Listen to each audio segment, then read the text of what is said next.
மீன்களை பிடித்தவன் மனுஷனை பிடிக்கவே மாற்றின இயேசு என் படகில் உண்டு. நிச்சயம் ஒரு நாள் மறுதலிப்பேன் என்று அறிந்தும் அழைத்தவர் அருகில் உண்டு.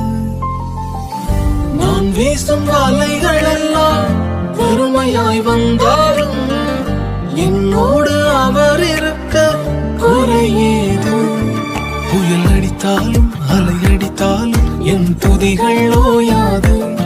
கரை தெரியாமல் கண்ணலைந்தாலும் என் துதிகள் ஓயாது.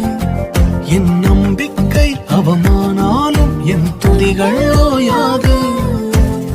கைவிடத் தெரியாதவரை விட்டு ஓட முடியாது. உம்மை விட்டா நம்புவதற்கு வேற யாரும் கிடையாது.